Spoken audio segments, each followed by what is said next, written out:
राधे राधे मित्रों। तो मित्रों, आप लोग राधा किशन के अपकमिंग एपिसोड में देखेंगे कि मित्रों, वीडियो शुरू करने से पहले अगर आप हमारे चैनल पे नए हैं और अगर अभी तक आप लोगों ने हमारे चैनल को सब्सक्राइब नहीं किया है तो चैनल को कर लीजिएगा सब्सक्राइब और बेल आइकन को ऑल पे करके प्रेस कर दीजिएगा, जिससे कि हमारी नई वीडियो का नोटिफिकेशन आपको मिल जाए। तो मित्रों, आप लोग देखेंगे कि महादेव कहते हैं, मैंने ये निर्णय लिया है कि मैं तब तक वैकुंठ में ही रहूंगा जब तक इस समस्या का, जिसका आरंभ आपने ही किया है, समाधान नहीं मिल जाता। और कहते हैं, गणप्रेतो, आज से तुम सब यहीं वैकुंठ में देवताओं के साथ ही रहोगे तब तक जब तक कि नारायण इस समस्या को सुलझा नहीं लेते। और फिर मित्रों, आप लोग आगे देखेंगे कि वायुदेव कहते हैं, तो क्या ये गण भी हमारे साथ ही रहेंगे? और फिर महादेव कहते हैं, क्यों, आपको कोई आपत्ति है वायुदेव?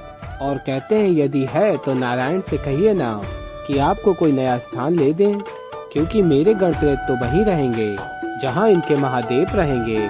और कहते हैं, मैंने कुछ अनुचित तो नहीं कहा नारायण? और फिर नारायण कहते हैं, अद्भुत, यदि महादेव आप यहाँ आ ही चुके हैं तो आपका स्वागत है। मैं आपके लिए यथाश्रेष्ठ आसन का प्रबंध करवाता हूँ। और फिर महादेव कहते हैं, उसकी कोई आवश्यकता नहीं है आराध्य। आसन जैसी छोटी सुविधाओं में समय नष्ट ना करें, अपितु भस्मासुर नामक बड़ी समस्या के विषय में सोचिए। आशा करता हूँ कि आपके पास समस्या का कोई न कोई हल अवश्य होगा। और फिर नारायण कहते हैं, यद्यपि अपराध मेरा नहीं है, किंतु मेरे आराध्य महादेव को ऐसा लगता है कि मेरा कोई दोष है, तो मैं इस समस्या का समाधान अवश्य करूंगा। और फिर मित्रों, आप लोग आगे देखेंगे कि भस्मासुर कैलाश पहुंच जाता और देखता है वहां से सब पलायन कर चुके हैं। और फिर तभी असुर गुरु शुक्राचार्य भस्मासुर से कहते हैं, महादेव ने कैलाश छोड़ दिया है। और भस्मासुर कहता है, देखा शुक्राचार्य, कितनी शक्ति है मेरे बर में। जिसने मुझे बर दिया वो खुद मेरा सामना नहीं कर पा रहा। और फिर गुरु शुक्राचार्य कहते हैं भस्मासुर से, जो तुम्हें चाहिए था तुम्हें मिल गया ना? और फिर भस्मासुर कहता है, हाँ, एक एक करके अब सारे स्थान मेरे हो रहे हैं। मेरा देवलोक, मेरा स्वर्गलोक, मेरा इंद्रलोक और अब वृकासुर का कैलाश। और फिर असुर गुरु शुक्राचार्य कहते हैं, तो अब तुम बताओ, नारायण पर आक्रमण करोगे या नहीं? और फिर भस्मासुर कहता है, हाँ, यही तो शेष है, अब मैं उस नारायण को ठीक करूंगा। हम असुरों का सदा से गणित बिगाड़ रखा है। और कहता वृकासुर, मैं आ रहा हूँ नारायण, मैं आ रहा हूँ। और फिर मित्रों, आप लोग आगे देखेंगे कि देवी लक्ष्मी स्मरण करती हैं, कैसे नारायण का बोझ हल्का करूँ। और फिर तभी नारायण के पग दबाने लगती हैं। और तभी नारायण कहते हैं, चंचला, आपके स्पर्श से पता चलता है कि आप अत्यंत ही चिंतित हैं। और फिर लक्ष्मी कहती हैं, आपकी दुविधा की तो पीड़ा हर नहीं पा रही हूँ, किंतु आपके पैर दबाकर आपकी शारीरिक पीड़ा तो हर ही सकती हूँ ना?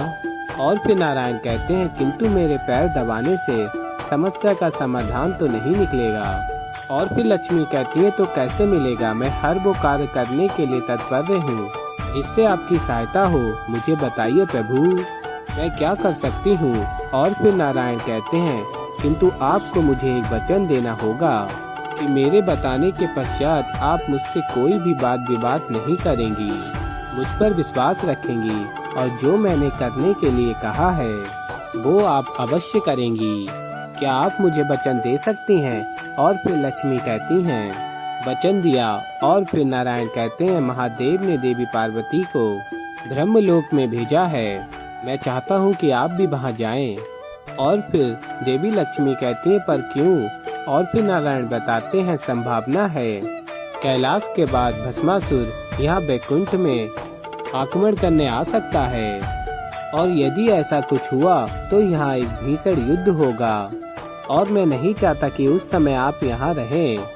और फिर देवी लक्ष्मी कहती हैं, किंतु मैं आपको इस प्रकार यहाँ अकेले छोड़कर यहाँ से। और फिर तभी नारायण कहते हैं, कमला, आपने वचन दिया है। और फिर लक्ष्मी कहती हैं, पर नारायण। और फिर तभी नारायण कहते हैं, शीघ्र अति शीघ्र यहाँ से जाने का आप प्रबंध कीजिए। और फिर देवी लक्ष्मी कहती हैं, पर क्या मेरे जाने से आपको आपकी समस्या का हल मिलेगा?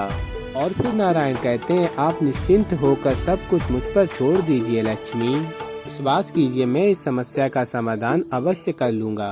और हाँ, स्मरण रखना, अपने मार्ग में जाते हुए मान सरोवर में एक डुबकी अवश्य लगा लेना उसके पीछे भी एक कारण है। मैं नहीं चाहता कि सभी देवताओं को ऐसा लगे कि मेरे कारण महादेव और पार्वती को कैलाश छोड़ना पड़ा। और आज ऐसा समय आ गया है कि कोई भी व्यक्ति मानसरोवर में डुबकी नहीं लगा रहा। मानसरोवर का मान सदैव भी बना रहना चाहिए देवी। और फिर देवी लक्ष्मी कहती हैं ठीक है। और फिर मित्रों आप लोग आगे देखेंगे कि देवी लक्ष्मी जा रही होती हैं और तभी स्मरण करती हैं, नारायण ने मुझे मानसरोवर में ही डुबकी लगाने को क्यों कहा। और एक और कह रहे हैं कि शीघ्र ही ब्रह्मलोक पहुँचो, और दूसरी ओर कह रहे हैं कि मार्ग में रुककर मानसरोवर में डुबकी लगा लो। और कहती हैं देवी लक्ष्मी कुछ न कुछ तो अवश्य ही चल रहा है उनके मन में। इस समस्या को सुलझाने के लिए मैं किसकी सहायता लूं? और फिर तभी देवी लक्ष्मी देवी पार्वती का स्मरण करती हैं। और फिर देवी पार्वती कहती हैं महालक्ष्मी ने आज मुझे स्मरण किया। और फिर देवी लक्ष्मी कहती हैं देवी मुझे आपकी सहायता की आवश्यकता है। और बताती हैं नारायण ने मुझे आपके साथ ब्रह्मलोक में रहने का सुझाव दिया है, पर साथ में आदेश भी दिया है कि मैं आते समय मार्ग में रुककर मानसरोवर में डुबकी अवश्य लगाऊं। पर वहाँ ना आप हैं और ना ही महादेव। समझ नहीं आ रहा है कि उन्होंने ऐसा क्यों कहा। पूछा तो उन्होंने ऐसा तर्क दिया जो मेरे गले नहीं उतर रहा है। कदाचित कुछ तो है जो वो छिपा रहे हैं। और फिर देवी लक्ष्मी कहती हैं देवी मानसरोवर तो आपका और महादेव का क्षेत्र है ना, क्या आप मेरे साथ आएंगी एक कारण ढूंढने में कि नारायण की मनसा क्या है। और फिर देवी लक्ष्मी कहती हैं मैं आपकी सहायता के लिए अभी उपस्थित होती हूँ। और फिर मित्रों आप लोग आगे देखेंगे कि भस्मासुर अपनी जीत का उत्सव मना रहा होता है मंदिरा बांध करके, और तभी गुरु शुक्राचार्य आते हैं और कहते हैं मंदिरा के मध्य में सब मर्यादा भूल गए हैं। और फिर भस्मासुर देखता और कहता गुरु शुक्राचार्य, और कहता पधारिए शुक्राचार्य हमने शिवलोक भी पा लिया है। और कहते हैं गुरु शुक्राचार्य तुम्हारी आंखों में पर्दा पड़ा हुआ है। शिवलोक के पश्चात तुम्हें वैकुंठ में आगमन करना चाहिए था, परंतु तुम यहाँ उत्सव मना रहे हो। स्मरण रहे भस्मासुर मैं केवल तुम्हारा ही गुरु नहीं संपूर्ण असुर जाति का गुरु हूँ। बस असुर जाति का हित चाहता हूँ। और कहते हैं एक राजा होने के नाते तुम्हें भी यही करना चाहिए। यूँ शारीरिक आनंद में मत डूबो भस्मासुर मत डूबो।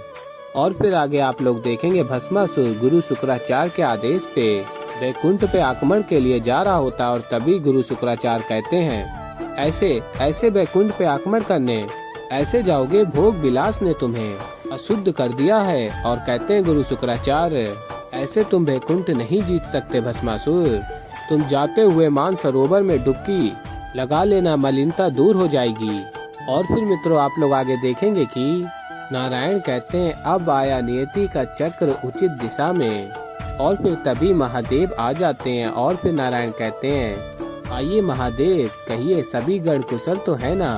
और फिर महादेव कहते हैं गढ़ तो कुशल हैं, परंतु आपने देवी महालक्ष्मी को ब्रह्मलोक क्यों भेज दिया। और फिर नारायण कहते हैं और कोई विकल्प नहीं था आराध्य। वहाँ ब्रह्मलोक में मेरी बहन पार्वती अकेली हैं, और यहाँ यदि भीषण युद्ध छिड़ जाए तो मैं नहीं चाहता कि ऐसे समय पे लक्ष्मी यहाँ रहे।